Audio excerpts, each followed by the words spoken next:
lagi sa kalsada, mas lalo yung mga nagmumotor. Ayan, sabi nga nila magbigayan. Diyan kayo ngayon, di instant sikat kayo ngayon, viral kayo ngayon. Tapos pag ingat lagi sa kalsada, mas lalo yung mga nagmumotor. Ayan, saan lang po kayo lumulusot, mapakaliwa man o kanan, kung saan may espasyo, sumisiksik kayo doon. Naku po. Pero doble ingat lang po. At saka kung nandito tayo sa kali, ayan, sabi nga nila magbigayan.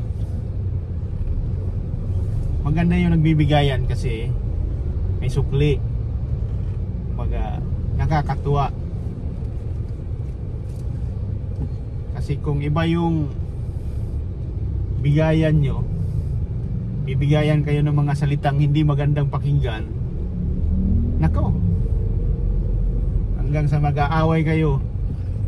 Ayan, hindi kayo nagbibigayan.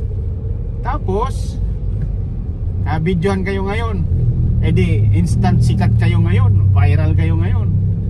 Tapos pagdating na naman ng mag-uusap din kayo, hihingi rin kayo ng pasensya at paumanhin sa inyong nagawa. So mas maganda, kung pwedeng umiwas na lang, magbigay na lang, diba? Kasi ang kalye, ginawa ito para sa lahat.